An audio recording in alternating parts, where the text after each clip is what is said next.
Hello दोस्तों, स्वागत है आपका हमारे ऑनलाइन प्लेटफॉर्म पीके ड्यूज चेंज सभी आप लर्निंग पर। दोस्तों, आप सभी के लिए एकदम शानदार करंट अफेयर की क्लास स्टार्ट हो चुकी है। सभी लोग प्रतिदिन सुबह 6:30 बजे जुड़कर दोस्तों करंट अफेयर की बेस्ट क्लासेस को देख सकते हैं, डेली करंट अफेयर को। साथ ही साथ में जो आपका वीकली करंट अफेयर है और मंथली करंट अफेयर है, इन सभी पर क्लासेस हम आपके लेकर आने वाले हैं।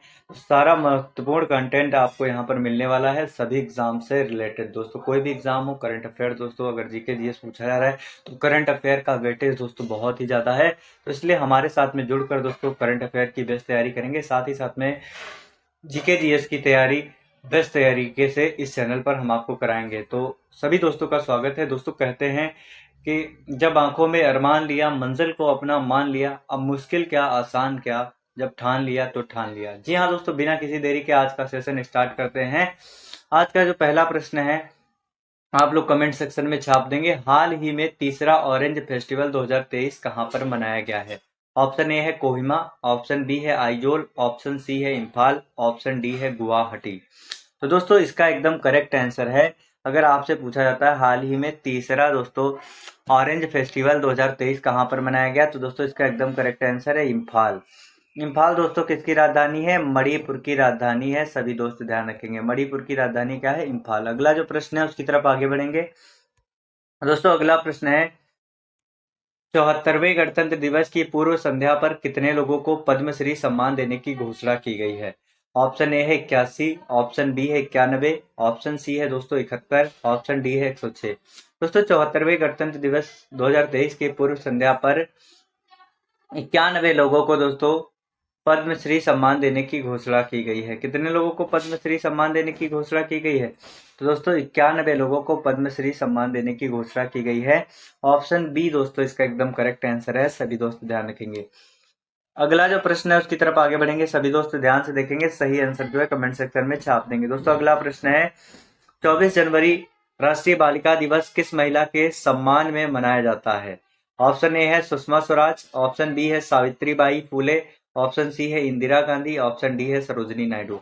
दोस्तों, 24 जनवरी को राष्ट्रीय बालिका दिवस किस महिला के सम्मान में मनाया जाता है? तो दोस्तों इसका एकदम करेक्ट आंसर है श्रीमती इंदिरा गांधी के सम्मान में मनाया जाता है। अगला जो प्रश्न है उसकी तरफ आगे बढ़ेंगे। दोस्तों, अगला प्रश्न है, नागरिक उड्डयन महानिदेशालय डीजीसीए के महानिदेशक कौन बने हैं? ऑप्शन ए है अमित सिसोदिया, ऑप्शन बी है गोपाल तिवारी, ऑप्शन सी है दोस्तों राकेश चौधरी, ऑप्शन डी है विक्रम देवदत्त।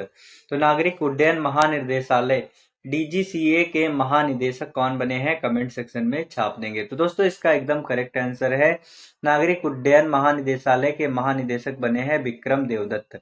ऑप्शन डी दोस्तों इसका एकदम करेक्ट आंसर है। सभी दोस्त ध्यान रखेंगे, option D is right answer.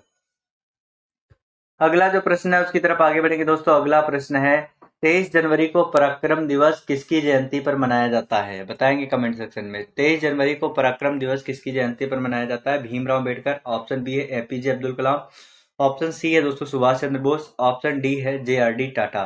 तो दोस्तों 23 जनवरी को पराक्रम दिवस सुभाष चंद्र बोस जी की जयंती पर मनाया जाता है। और सुभाष चंद्र बोस जी के जयंती पर दोस्तों दो महत्वपूर्ण पुरस्कार दिया जाता है। एक तो है दोस्तों नेताजी अवार्ड। नेताजी अवार्ड दोस्तों सुभाष चंद्र बोस जी के जन्म दिवस पर दिया जाता है। और साथ ही साथ में सुभाष चंद्र बोस आपदा प्रबंधन पुरस्कार, ये भी पुरस्कार दोस्तों इनके जन्म दिवस पर दिया जाता है। सभी दोस्त ध्यान रखेंगे, सुभाष चंद्र बोस आपदा प्रबंधन पुरस्कार, आपदा प्रबंधन पुरस्कार। अगर बात की जाएगी सुभाष चंद्र बोस की, तो सभी दोस्त ध्यान रखेंगे इनका जन्म कटक उड़ीसा में हुआ था। अगला जो प्रश्न है उसकी तरफ आगे बढ़ेंगे। दोस्तों, अगला प्रश्न है, भारत की कौन सी फिल्म ऑस्कर 2023 में डॉक्यूमेंट्री सब्जेक्ट कैटेगरी में नॉमिनेट हुई है? दोस्तों 2023 में ऑस्कर 2023 में डॉक्यूमेंट्री सब्जेक्ट कैटेगरी में भारत की कौन सी फिल्म नॉमिनेट हुई है? तो दोस्तों इसका एकदम करेक्ट आंसर है the elephant whisper. Option B दोस्तों इसका एकदम करेक्ट आंसर है। यहाँ पर सभी दोस्त ध्यान रखेंगे। अगला जो प्रश्न है उसकी तरफ आगे बढ़ेंगे। सभी दोस्त ध्यान से देखेंगे और सही आंसर जो है कमेंट सेक्शन में छाप देंगे। दोस्तों, अगला प्रश्न है, गणतंत्र दिवस 2023 पर कितने कर्मियों को राष्ट्रपति अग्निशमन सेवा पदक से सम्मानित किया गया है? ऑप्शन ए है 43, ऑप्शन बी है 43, ऑप्शन सी है 50, ऑप्शन डी है 53। तो गणतंत्र दिवस 2023 पर कितने कर्मियों को राष्ट्रपति अग्निशमन सेवा पदक से सम्मानित किया गया है? दोस्तों इसका एकदम करेक्ट आंसर है 47। 47 कर्मियों को जो है अग्नि सेवा पदक से सम्मानित किया गया है। अगला जो प्रश्न है उसकी तरफ आगे बढ़ेंगे। सभी दोस्त ध्यान से देखेंगे, एक बार लाइक और शेयर जरूर करेंगे। दोस्तों अगला प्रश्न क्या है, ध्यान से सभी दोस्त देखेंगे। अमेरिकी राज्य मैरीलैंड को लेफ्टिनेंट गवर्नर बनने वाली प्रथम भारतीय अमेरिकी महिला कौन बनी है? ऑप्शन ए है अनीता डेविड, ऑप्शन बी है सीमा वाटसन, ऑप्शन सी है अरोड़ा मिलर, ऑप्शन डी है मानवी अलेक्स।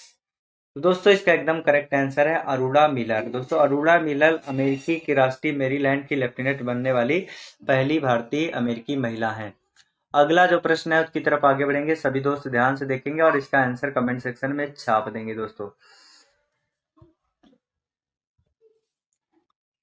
अगला प्रश्न है दोस्तों, भारत के धरती पुत्र के नाम से मशहूर मुलायम सिंह यादव को मरणोपरांत कौन सा सम्मान देने का ऐलान किया है? ऑप्शन ए है पद्म भूषण, ऑप्शन बी है पद्म विभूषण, ऑप्शन सी है पद्मश्री, ऑप्शन डी है दोस्तों भारत रत्न। दोस्तों मुलायम सिंह यादव जी जो कि समाजवादी पार्टी से संबंधित हैं थे दोस्तों, और ये पूर्व मुख्यमंत्री अखिलेश यादव के पिताजी थे। अगला जो प्रश्न है उसकी तरफ आगे बढ़ेंगे। अगला प्रश्न है, हाल ही में इंडिया ओपन बैडमिंटन चैंपियनशिप पुरुष एकल का टाइटल किसने जीता है? ऑप्शन ए है कुनलावुत वितितसरण, ऑप्शन बी है लक्ष्य सेन, ऑप्शन सी है विक्टर इलेक्शन, ऑप्शन डी है श्रीकांत किदाम्बी। सही आंसर क्या होगा कमेंट सेक्शन में छाप देंगे। दोस्तों इंडिया ओपन बैडमिंटन चैंपियनशिप में पुरुष एकल का टाइटल किसने जीता है? तो कुनलावुत वितितसरण ने जीता है। ऑप्शन ए इसका एकदम करेक्ट आंसर है। अगला जो प्रश्न है उसकी तरफ आगे बढ़ेंगे। दोस्तों अगला प्रश्न है, भारत के पहले स्वदेशी मोबाइल ऑपरेटिंग सिस्टम VHAROS की सफल टेस्टिंग किस IIT संस्थान ने की है? तो दोस्तों पहले स्वदेशी ऑपरेटिंग सिस्टम दोस्तों भार OS, ठीक है, इसकी सफल टेस्टिंग किस IIT संस्थान के द्वारा की गई है? तो दोस्तों इसका एकदम करेक्ट आंसर है IIT मद्रास। IIT मद्रास के द्वारा इसकी टेस्टिंग की गई है। ऑप्शन बी दोस्तों इसका एकदम करेक्ट आंसर है। सभी दोस्त ध्यान रखेंगे। अगला जो प्रश्न है उसकी तरफ आगे बढ़ेंगे। हाल ही में किस भाषा के कवि नीलमणि फुक्कन का निधन हुआ है? कमेंट सेक्शन में छाप देंगे। हाल ही में किस भाषा के कवि नीलमणि फुक्कन का निधन हुआ है? ऑप्शन ए है असमी, ऑप्शन बी है मराठी, ऑप्शन सी है कन्नड़, ऑप्शन डी है गुजराती। तो दोस्तों इसका एकदम करेक्ट आंसर है असमी। ऑप्शन ए इसका एकदम करेक्ट आंसर है। सभी दोस्त ध्यान रखेंगे। हाल ही में दोस्तों असमी कवि नीलमणि फुक्कन का निधन हो गया है। अगला जो प्रश्न है उसकी तरफ आगे बढ़ेंगे। दोस्तों अगला प्रश्न है, क्रिप्स हॉपकिंस को किस देश का 41वां प्रधानमंत्री चुना गया है? दोस्तों क्रिप हॉपकिंस को किस देश का 41वां प्रधानमंत्री चुना गया है? तो दोस्तों इसका एकदम करेक्ट आंसर है न्यूजीलैंड। दोस्तों क्रिप हॉपकिंस को न्यूजीलैंड का जो है प्रधानमंत्री चुना गया है। अगला जो प्रश्न है उसकी तरफ आगे बढ़ेंगे। दोस्तों अगला प्रश्न है, भारत का पहला संविधान साक्षर जिला कौन सा बन गया है?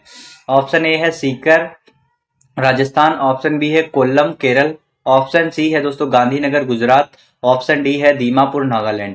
दोस्तों भारत का पहला संविधान साक्षर जिला कौन सा बन गया है? तो दोस्तों इसका एकदम करेक्ट आंसर है कोल्लम केरल। ऑप्शन बी दोस्तों इसका एकदम करेक्ट आंसर है। सभी दोस्तों ध्यान रखेंगे। अगला प्रश्न क्या उसकी तरफ आगे बढ़ेंगे। दोस्तों अगला प्रश्न है, प्रधानमंत्री राष्ट्रीय बाल पुरस्कार से कितने लोगों को सम्मानित किया गया है? तो दोस्तों प्रधानमंत्री राष्ट्रीय बाल पुरस्कार से कितने लोगों को सम्मानित किया गया है? तो इसका एकदम करेक्ट आंसर है 11 लोग। प्रधानमंत्री राष्ट्रीय बाल पुरस्कार से 11 लोगों को सम्मानित किया गया है। अगला जो प्रश्न है उसकी तरफ आगे बढ़ेंगे। दोस्तों अगला प्रश्न है, भारत के 74वें गणतंत्र दिवस के समारोह में मुख्य अतिथि कौन था? कमेंट सेक्शन में छाप देंगे। भारत के 74वें गणतंत्र दिवस समारोह में मुख्य अतिथि कौन था? ऑप्शन ए है अदेल फतेह अल सिसी, ऑप्शन बी है आंग सैन सूकी, ऑप्शन सी है फ्रैंक वाल्टर स्टेनमियर, ऑप्शन डी है दोस्तों व्लादिमीर जेलेंस्की। सही आंसर क्या होगा कमेंट सेक्शन में छाप देंगे। तो दोस्तों भारत के 74वें गणतंत्र दिवस समारोह पर मुख्य अतिथि कौन थे? तो दोस्तों ऑप्शन ए इसका एकदम करेक्ट आंसर है अब्देल फतेह अल सिसी। अगला जो प्रश्न है उसकी तरफ आगे बढ़ेंगे। दोस्तों अगला प्रश्न है, भारतीय सेना किस देश के साथ में संयुक्त प्रशिक्षण अभ्यास साइक्लोन फर्स्ट का शुभारंभ किया है? तो भारतीय सेना ने किस देश के साथ में संयुक्त प्रशिक्षण अभ्यास साइक्लोन फर्स्ट का शुभारंभ किया है? तो दोस्तों इसका एकदम करेक्ट आंसर है मिस्र। ऑप्शन डी इसका एकदम करेक्ट आंसर है, सभी दोस्त ध्यान रखेंगे। अगला प्रश्न क्या है उसकी तरफ आगे बढ़ेंगे दोस्तों।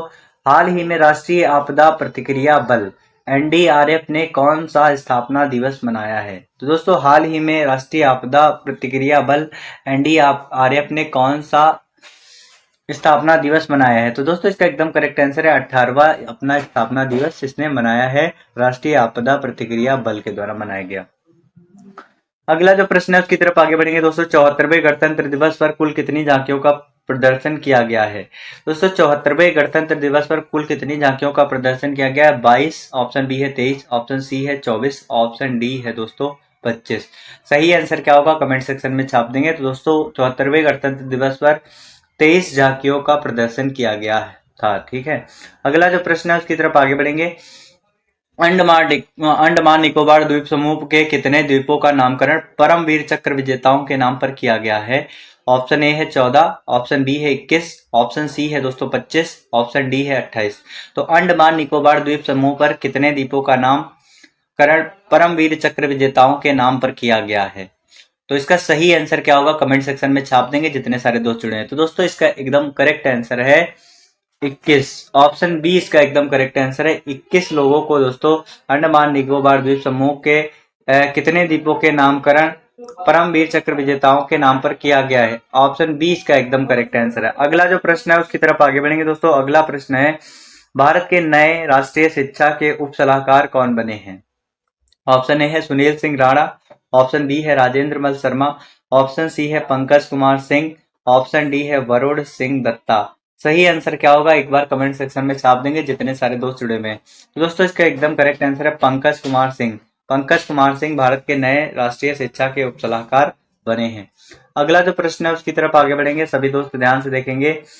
किस देश की R Bonney Gabriel Miss Universe 2022 चुनी गई है? ऑप्शन ए है ब्राजील, ऑप्शन बी है ऑस्ट्रेलिया, ऑप्शन सी है दोस्तों अमेरिका, ऑप्शन डी है स्विट्जरलैंड। तो किस देश की आर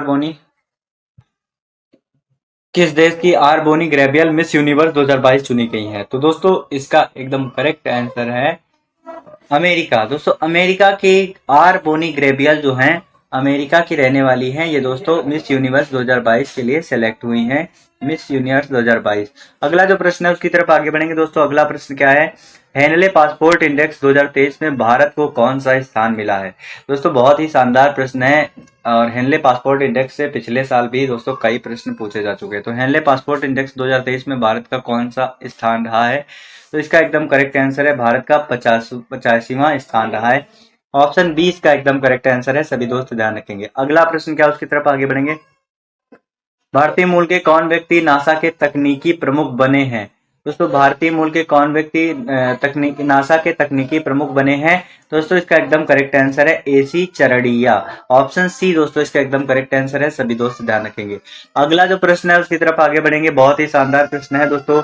बीआरओ में विदेशी असाइनमेंट पर तैयार होने वाली पहली महिला ऑफिसर कौन बनी है? कमेंट सेक्शन में छाप देंगे। तो बीआरओ में जो है असाइनमेंट पर तैनात होने वाली पहली महिला कौन सी बनी है? तो दोस्तों इसका एकदम करेक्ट आंसर है कैप्टन सुरभि जाखा-मोला। दोस्तों आज का सेशन हमारा यहीं तक था। आप सभी दोस्त लास्ट तक बने रहे इसके लिए बहुत बहुत धन्यवाद। दोस्तों इसी तरीके से हम लोग प्रतिदिन करंट अफेयर 6:30 बजे हमारे साथ में जुड़कर अच्छे तरीके से सीख सकते हैं। डेली करंट अफेयर, वीकली और मंथली करंट अफेयर सभी महत्वपूर्ण क्लासेस आपको हमारे चैनल पर मिलेंगी। Thank you so much.